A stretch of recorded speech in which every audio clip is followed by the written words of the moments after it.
Are we live? Close. What's up? Haha. Oh, we got a new video today. Got a new video because we got a new toy. It's funny. So Dave even said in the video that to take this, super surface level analogy, anecdote, it's not real. But Dave, when you give another INTJ a new toy to play with that neatly organizes things in a binary way, I'm gonna play with the new toy. Sorry, not sorry. Scorpion and the Frog. What are you gonna do? So I want to break down this video. So this is not on the YouTube channel. This is one of the class videos. If you're not in the class, I recommend joining the class because at least recently, there's been a lot of content on the class page that has not been showing up on the YouTube page. Now, actually, one of the things they've started doing, it seems, which I think is really smart, in my opinion, is the YouTube videos, by and large, have started to move towards just being clips from the class, which makes a lot of sense. Why are we making more videos than is absolutely necessary? It's different audiences. Give a little snippet of the class for the YouTube videos and then join the class to watch the whole thing. That just seems smart. So I'm glad they're doing that. So this is one of the class videos. Let's see if I can load this thing up. This is something that Dave sort of put together. It seems like a Dave sort of thing. And he's basically talking about the 4 different stages of life, ways to see yourself, archetypal roles within the tribe. So first I want to break down what he talks about, and then just sort of give my own thoughts about the ways in which I think it is useful. Because I do think that the categorization is absolutely spot on. We have all seen this in kind of a, again, what we're all looking for, at least what I'm looking for, when we're thinking about like the cross-check component of OP, right? Is that when you have a Punnett square, you have 3 different lines of opposition, right? So like NE opposes SE and also opposes NI and complements SI by opposing it, right? Like there's multiple interactions happening there. What I really like about this 4 identities model is that a lot of those same cross-check Punnett square interactions can be mapped onto that. And again, because it is a system, because it's just a mental framework, of course it is invented. Of course, we are projecting a pattern onto behavior and as a way to like organize it, make sense of it. Totally get it. But it does seem to line up with sort of a lot of the ways in which humans organically organize themselves. So the 4 identities are, you're going to hear a little, oh, come on, get to a thing. All right, so pause. I don't want to hear the talky talk. Here we go. Okay, so what we got here is the child, the worker, the manager, and the owner. And they do a neat little thing where this is in a different video. They're talking about like this sort of guru energy, and you can sort of see the owner. If you watch the video, the child is like this little clip art of a little kid and going to school and yay, and the worker is like pretty happy, like he's holding up a wrench, and again, it's just a clip art dude, but like he's going to work. And the manager is like this smug boss bitch lady. I'm super into her energy. And the guru's like really calm and like sage and chill and meditating. So there are a couple of things. So I'm going to read. Let's see if I can get to that. Okay. So in this model, the child seeks short-term pleasure. The worker stays busy to avoid pain. Manager takes pleasure from status, and the owner, what they call fears consequences, right? Works hard as a way to, avoid consequences down the line. That person can see what's coming. They're able to be in the moment and deal with the things and sort of have that foresight and hindsight simultaneously, right? That's that archetype. So a couple of things that I think are really interesting about this, that again, Dave says in the video, we are all of these at varying times in our life. And again, this is a personal goal of mine. I think it's really important that we be able to embody each of these roles simultaneously. Being the worker doesn't mean that you aren't also able to take on the energy of a child at times, or level up to the manager, or like jump up to the owner for a second and come back down to worker, right? What they're talking about in this video that I think is really important to understand and recognize is that much like all of the different savior animals, different savior functions, whatever it is, if you get stuck in a particular level or in a particular identity, that's where you're going to have fuck ups. I want to go a little deeper into this analogy because I think that there's just more to mine there. They have shorter videos than I do, so I get more time to talk about the things. But I do think that there's a lot to mine in here, right? So each of these four archetypes, the basic framework that they set up was this idea of like, as you move up the ladder, you start to be babysat less and do more babysitting. That's sort of the short version of what this progression looks like, right? In terms of how much responsibility you have, what you are responsible for, et cetera, et cetera. So yeah, when you are a child, you don't have a job. At least in America, child labor laws these days, they take those pretty seriously. And kind of your job as a kid is to have responsibility that actually suits your skill set. If theoretically, if your parents were responsible, like they made you do chores as a kid, but they were chores you could actually accomplish, right? They were like, all right, you have to set the dinner table every day. You have to do the dishes, alternate with your sister every other night. And then on Saturdays, we go out to eat, so nobody has to do the dishes, but on the alternating nights, you have to, trade off with your sister as far as doing dishes, right? So like, I think it's really important to understand the value of the child archetype, and to be able to tap into that just like pure exploration energy. So one of the things, this is a meme from a while ago, that was floating around my cohort of childless 30-somethings. I thought it was really interesting. And it was talking about how in, the cohort of millennials is like reverting back to childish things with all the reboots and reliving the nostalgia, et cetera, instead of being a grown-up, right? And it was meant to be a little bit derogatory, meant to be a little bit condescending. But this meme that it was talking about was like, look, y'all motherfuckers did that too. You just got to do it with your kids, right? The whole thing of like, when if you played with Legos growing up, when you have kids, you pull out the Legos from your childhood and teach your kid about Legos. But that's also a way of you getting to play with Legos again.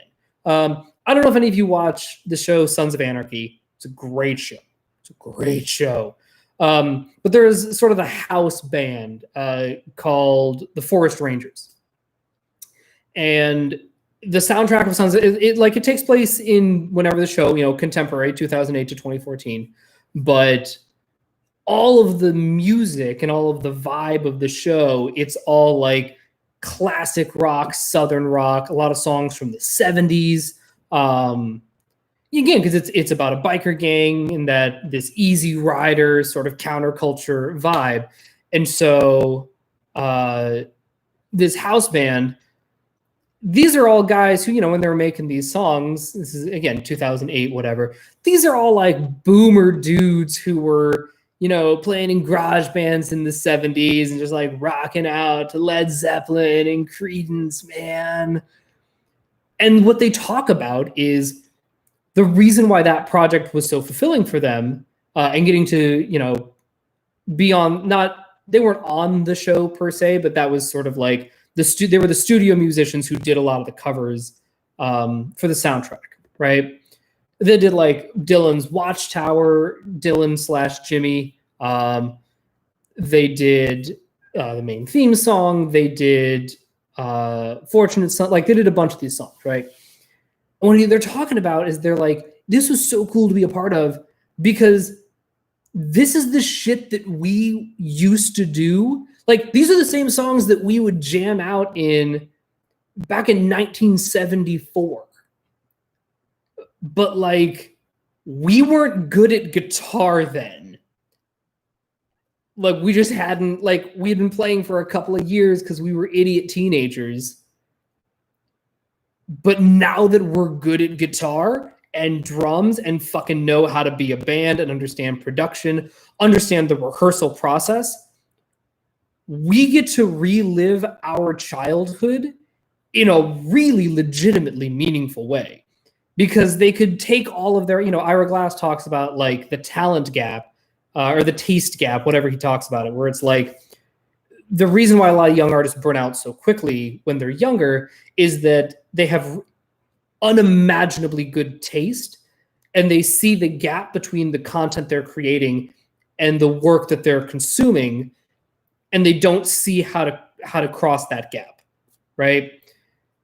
And so this is sort of the way that these band members were able to sort of kind of heal those child wounds in a way. Like at the risk of getting really NF about it, they're able to go, you know what? I always had an idea about how, what's the, Someday Never Comes. That's, oh God, their version of that is fucking killer. Or Son of a Preacher Man, or Watchtower. They had all these ideas about how they wanted it to sound, but when they're kids, they don't have the resources to actually make it sound like that. And they're like, whatever. We're dicking around. We're having fun, and we'll smoke some weed. And then, I don't know, go to the roller rink, whatever the fuck people did in 1974. And so but I bring that anecdote up because I don't think that is something that we should look down on.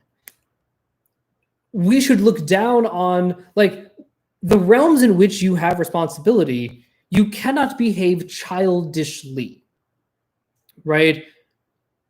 But you have to respect the child archetype in the exact same way that in order to be like a fully balanced, self-actualized, self-realized person, you have to respect all of the different quadrants. You have to respect all four of the SF, NT, ST, NF. You have to respect, FITE, NI, SE. Like, you have to actually do the work of respecting all of these things to understand how all of these fit together in this ecosystem of humanity, right?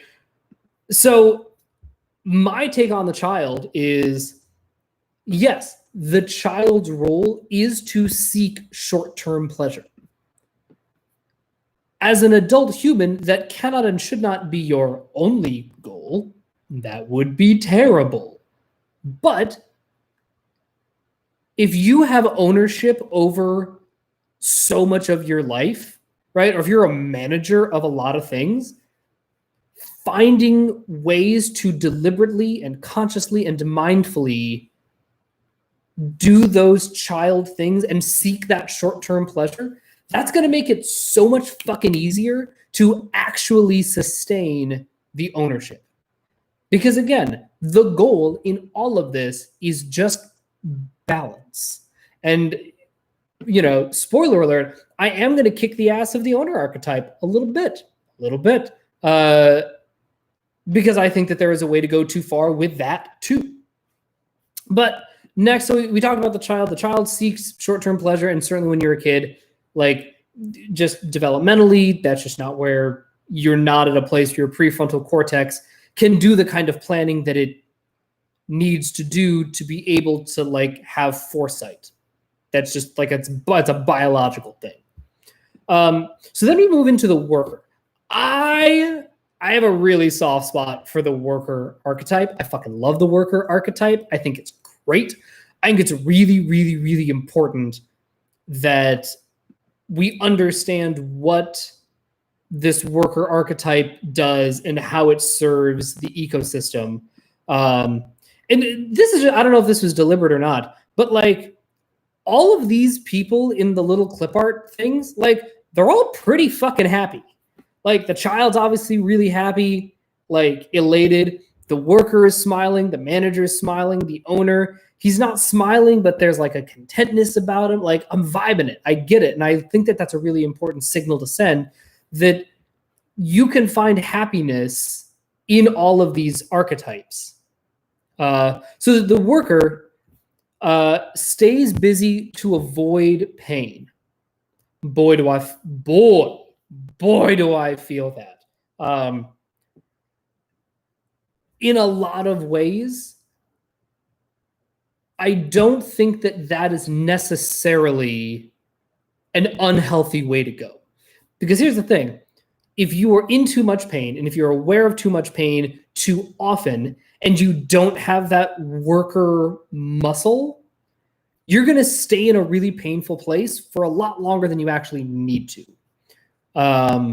One of the great benefits, luxuries, privileges of growing up in New Mexico is New Mexico, and Albuquerque in particular, it's a weird city when it comes to like work ethic, but it's the way the infrastructure of the city is set up is the math works in the city. Maybe it doesn't as of, a year and a half ago, but like just the basic math of, okay, most receptionist jobs pay $11 an hour. You can get a 1-bedroom apartment in a very, very reasonable part of town for, 700, 600, depending. So you're like, okay, well, hang on. I was like, I can just like get approved for loans and things. Like I can get approved for an apartment. I can sign a lease on a place because the math works out, right? And I think that's sort of that's a lot of what I saw growing up was people just, they're going to work because they know that if they don't go to work, then they can't pay their bills. If I can't pay the bills, then I can't buy food.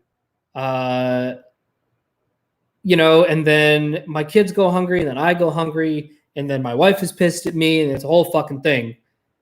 So we got to keep working to avoid, how did he put it? Stays busy to avoid pain. Yeah.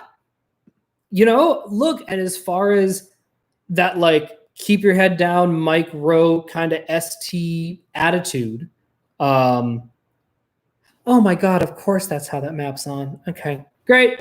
We'll get to that in a second because accidentally all of these map onto the 4 temperaments in OP in a really, really, really fucking clear way, in my opinion. So, I think that it is important to have that muscle of, okay, there's a lot of pain around me. I can't deal with that pain right this minute. because I need to gather some resources. I got to get my shit together first. So I'm just going to start working so that I'm not consumed by that pain. I'm making some progress. I'm doing the things.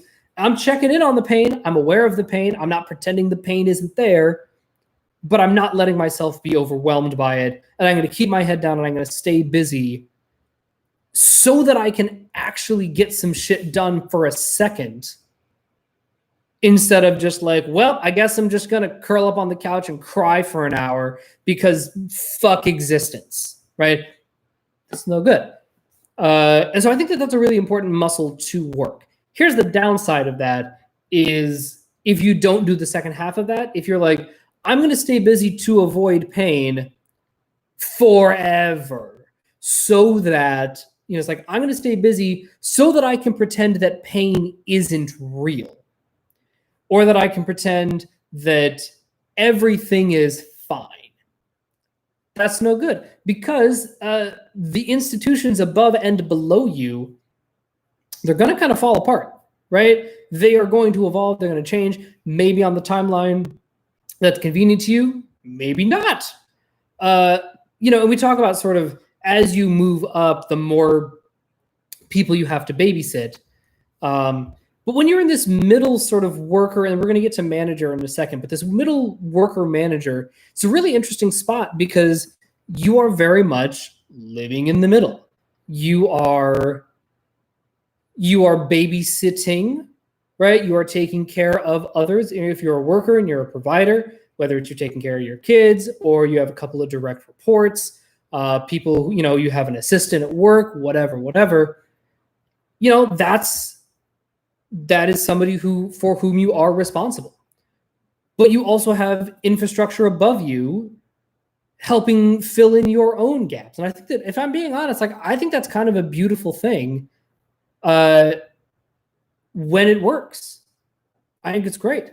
When it doesn't work, you gotta figure some shit out, and you can't be like, well, the system failed me, therefore fuck everything. No, obviously we can't do this. But I think that there is personally value in building a system for yourself, building a family for yourself, investing in a thing, communicating, being aware of the people above you and below you, and maintaining a really healthy equilibrium that doesn't get too stagnant. I think that that's very, very achievable in a lot of ways, but you can only achieve that if you actually respect the role of the child, the role of the worker, and now we're going to get into the role of the manager. I also love the manager role. Fucking love the manager role. I am very much I'm a middle guy. I am a very middle of the road dude. That is my favorite space to live. In fact, one of my biggest challenges, quite frankly, has been to actually embrace the child archetype. I'm really fucking good at managing. I'm pretty fucking good at working too. Those two I feel very good about. The ownership thing, again, I'm 34. I sort of get a glimpse of what that looks like. And that's the thing that I intellectually understand, but not viscerally as much. But those middle two, I'm fucking yeah, man, I get it. And I think the reason that I like that is there's a couple of reasons. One, it very much appeals to my INTJ-ness, especially that I'm a blast play, so I'm doubling up on that T. The manager is indeed taking more responsibility. But it's a really sweet spot to be in. If you're managing something, that to me is magical Christmas land when it works. Because you're kind of checking a bunch of the human needs at once. You have this grow and give thing. It's I can still see where I have room to grow. That's very, very important. But I can also see how far I've come, and I can help the next generation. I can help grow the things that are below me. help tend to them, nurture them, guide them. So you get those two big human needs for sure. You get sort of the satisfaction of the status. Look, status feels very, very, very good. It's fragile. We cannot overly invest in the pursuit of status. But should status be conferred upon us, yeah, we can embrace that. Because when the status is conferred upon us, we didn't seek it out, we're just doing our thing, and then some status comes our way, now we can actually accept that status with grace and humility and go, okay, I get it. Status is just a resource.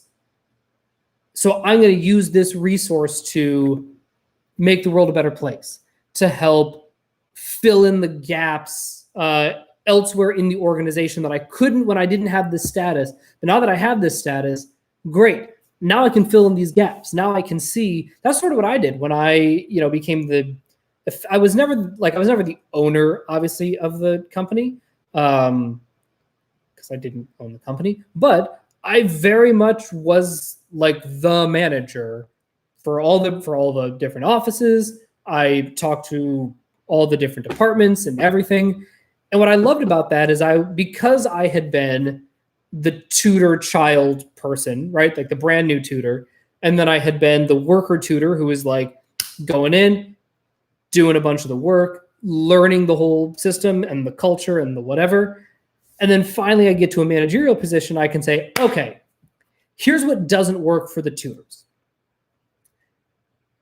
And here's but if we change this for the tutors, then it's not going to work for the workers. So now we have to figure out a compromise so that it works better for the tutors and better for the workers. It may not be perfect for either of them because everybody needs to we can't fuck over one category, but we can absolutely make it better for everybody and do, make some systematic changes, even just energetic presence. I talk a lot about being a boss. I like being a boss. I like being in a position of leadership because the boss's main job is just to fucking show up and set the tone. If I'm sure that you have had some boss somewhere, whether it was officially a boss, whether it was a teacher, some other kind of authority figure, a parent, a mentor, whatever.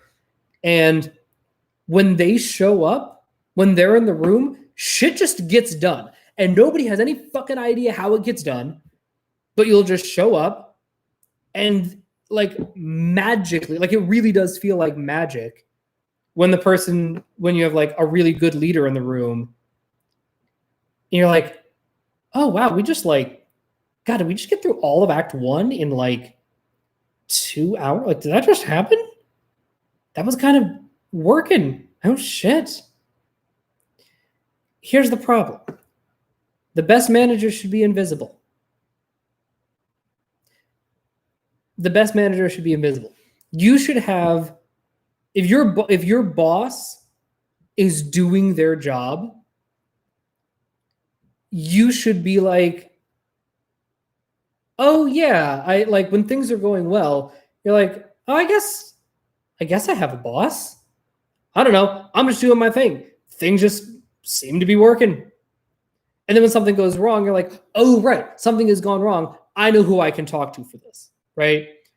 But 80-20 rule, 80%, at least in my opinion, I think 80% of a manager's job is showing up and being available. That's it. That's the job. They're going to have to do 20, they're going to have to work. They're going to have to do shit. But it's much more of an emergent problem solving sort of thing. Ideally, they have larger projects that their boss, the owner, is giving to the managers, compiling reports, dealing with this and that. But it's nothing so emergent from the owner that the manager can't take responsibility for the people to whom he or she is responsible. Where the managers fuck it up is if they get real excited about the status and the visibility. That's a problem. It's a problem. Because now they're leaning too far into the pleasure, right? Now they're forgetting what their job is. They're trying to reap the benefits of the status without actually understanding what it takes to maintain that status. And paradoxically, the way to maintain status is to not care about the status and not care about preserving the status. So that's where the manager can go too far and get fucked up. Is when all they care about is the status, and when they really get invested in this idea of like second place.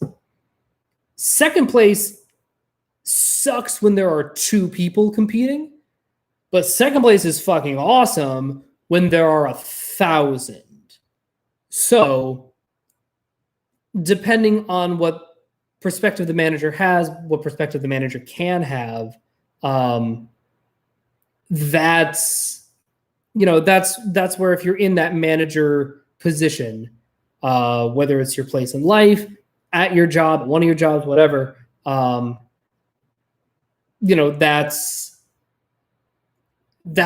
one thing to really look at. Is like, okay, I feel like I'm in second place. How can I help the people below me? How can I help the people who aren't in second place, who are in third through 1,000th place? What can I do in my position of authority and ownership and as the babysitter to help make their lives a little bit easier? To enable the children to stay children for a little bit longer. I mean, like the actual children, right? To give them that joy and that exploration, that creativity. How can I make it so that the workers can actually do their work without, when they're like, so they don't have to go all in because there's so much pain around them. How can I lessen that pain so now they can be a little bit more chill and maybe they can grow up into a more managerial position, right? Maybe the child can get really excited about working, right? We're trying to move everybody up and through these levels, and it's a flux and it's a whole fucking thing, right? So then you get to the owner. The owner's a really, really tricky one because it's very, very tempting to think that the owner is, this is the end all be all. I have arrived. I am the guru sage, whatever, right? I own all of the things, right? This really gets into more of a conversation about what we mean, at least what I mean when I talk about ownership, right? Ownership is not, I'm a dictator. I'm the despot who gets to do whatever the fuck he wants, and this is my vision. It's y'all bitches' job to execute. No, that is not what ownership means at all. What ownership means is like, oh, right, I understand the value of the worker role. I understand the value of the manager role. I understand the value of the child role, because you have to start as a child, and then it's everybody else's, right? It takes a village to raise a child, to get that child to a place where they can start to do a little bit of work, and they can sort of bridge that gap between child and worker, and help the workers bridge the gap between worker and manager, and then help the managers bridge the gap between worker and owner. Like, that's what we're trying to do. And it is the owner's responsibility to understand the whole ecosystem for sure. And arguably the best way to do that, I don't think it's necessarily true, but more often than not, it is helpful when the owner has been a child, a worker, and a manager, so they can say, okay, yes, I remember being a manager. I know what I hated having to deal with when I was a manager and I had a shitty owner. So now that I am the owner, I'm going to not do that to my managers. That's fucking ownership, right? Dave has a great spiel. I'm sort of blending two videos in this one. I'm talking about the different flavors of NF as well. That was another really good video. It was just bangers this week. Just banger videos this week. Highly recommend. But Dave was talking about, now that he has owned the ST for himself, when a guy comes over and like he has to get a contractor or a subcontractor, the guy's like, yeah, it's going to take a week to fix. Dave's immediate response can be, totally get it. Yes, I understand that it will take a week to fix. I understand the scope of this problem, not to the level that you do. I certainly can't execute it the way that you do. But I understand your parameters. I understand your game, right? Which again gets back to like, well, the whole idea of ownership and being able to understand all of your different functions, all of your different parts, not going all in on single observing or single deciding or SF or NT or whatever, is that when you're the owner, that look, let's say things are getting a little stale. Like let's say there's a lot of workers and a lot of managers, but there's not really a lot of fresh blood. There's just not, the youngest person in the company is, if you look at your small business or whatever, and the youngest person there is like 28, that's a problem. Because now you're missing an entire fucking category of this child archetype who can see things from a new perspective. And that's the role of the child, is to question shit. Is to be like, wait, why do y'all do it this way? That's dumb. And ideally, it's the job of the adult, the either the worker or the manager or the owner, to be able to say, this is our process because of X, Y, and Z. Or, that's a good question. This first part makes sense, but we actually it doesn't have to be in blue, does it? Because blue paper is a lot more expensive than white paper. Interesting, right? That's right. So like that is the job of the child. And if that role isn't in your company, then it is your responsibility as the owner to fill in that gap. Or, let's say one of the workers is just out. I have seen so many times, mom and pop stores, whatever, you'll see the owner work in the front desk. Because, again, I had some pretty mediocre managers, but I've also had some very good managers. And there's this one office director, and I had some quibbles with her, but one thing that I really appreciated of her is that, we had the receptionist. I think that's probably the best. She wasn't really like office manager. She very much was receptionist, right? She was pregnant with a kid. There were some days when like she was just going to be late to work because morning sickness or doctor's appointment or fucking whatever. The director, she was like, that's cool. I'll just work at her computer so that we can have someone at the front desk. Is it my job? No, but I am responsible for it. And if there's nobody at the front desk and somebody comes in that, if things are scheduled today, whatever, then that's going to be a real problem. So I guess, it's my job as the de facto owner of this branch to sit at the front desk. And that's really, really good. That's important, man. If you can tap into that muscle and being able to pinch hit of like, all right, well, I know I'm not the ideal person for this role, but this is what needs to happen right now. And I have some experience doing this. I'm not a complete idiot at it. Yeah, fuck it. Let's go. We're doing it. So I want to end this little video because I do think that there is another layer to this that's very, very OP specific. Child worker, manager, owner. The child feels very SF. The worker feels very ST. The manager feels very NT. And the owner feels very NF. And that is sort of, again, whether they meant to or not, subconsciously when they picked the clip art to represent this, those are the archetypes they picked. When I think of SF, I think of Joy in the moment. Forget the NT consequences. This makes me happy right now. This is valuable right now, right here, concretely. I think of Worker. I think of Mike Rowe. I think Matt Damon. I think just that like ST fucking boots on the ground. I'm not going to worry about the NF. That's not my job. I'm just going to get the job done. Right. And then the manager, it is not the manager's job to worry about what feels good. A good manager, in a lot of ways, is the one who's able to go, look, I know that, yeah, I have to furlough 15 employees of the 100. I don't like doing this, but like that's what I got to do. I have to put aside the SF that I want, because that's just not really feasible right now. All right, let's fucking go. All right, we can't fire her.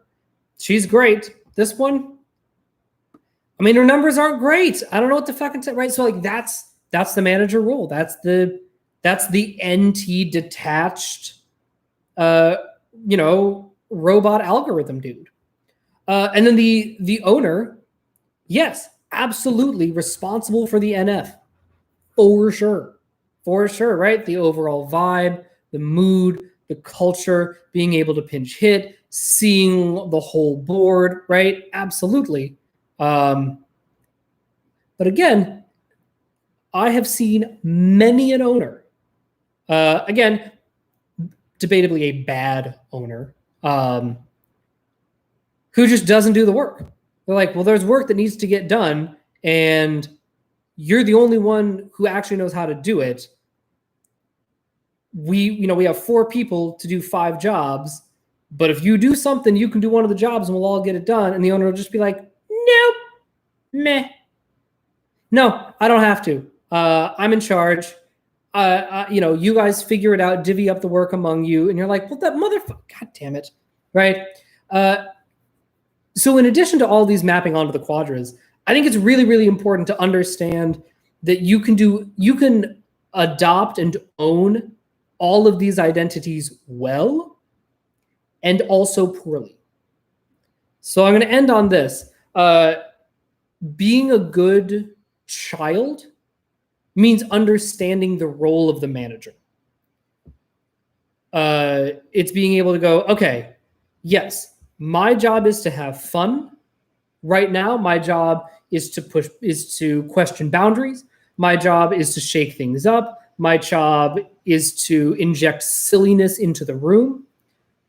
And so part of doing that well means understanding that when the manager, is in and says like, no, you got to go to bed at 9, that I'm just going to trust that manager to like, okay, they have my best interests at heart. By listening to them, then I eventually get to do more of what I want. Okay, I understand the SFNT balance, right?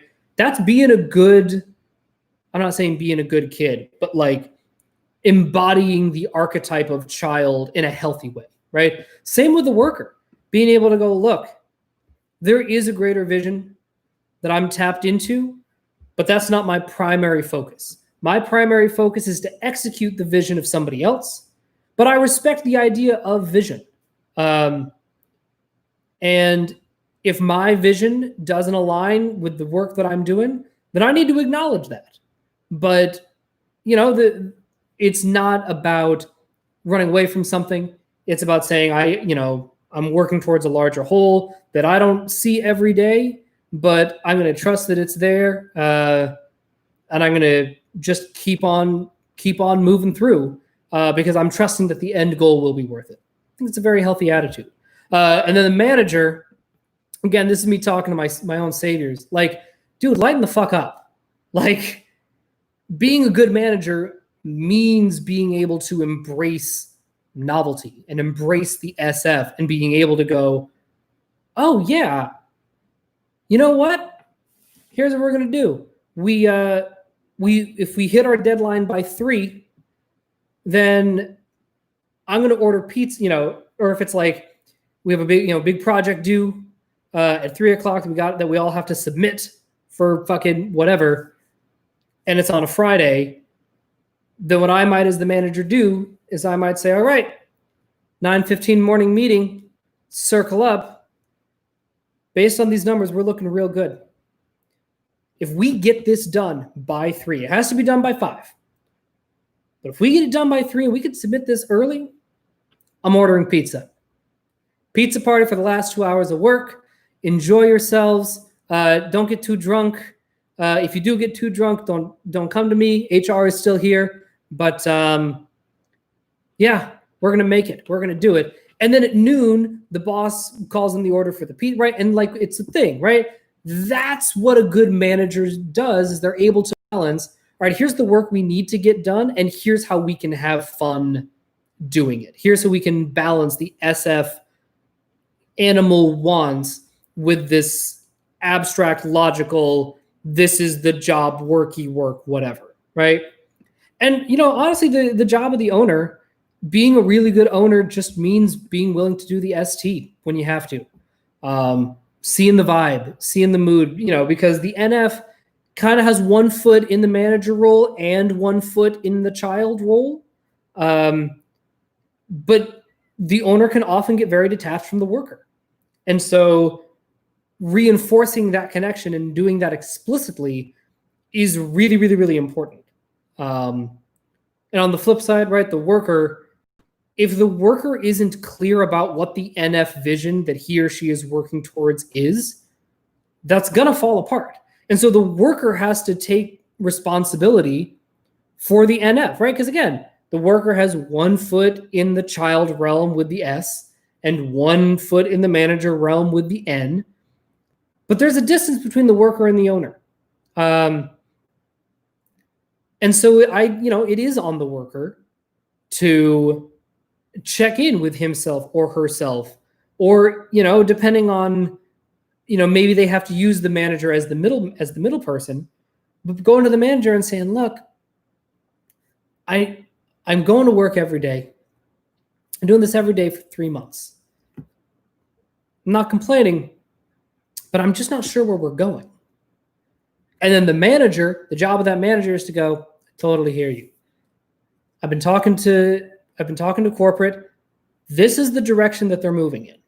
This is the energy that they want, you know, for the company moving forward. And these changes that you're feeling, these ripple effects, that's very, very real. You are not wrong that we are changing the NF, right? Great. And now the worker can say, okay, does this new NF line up with my own NF or fucking whatever?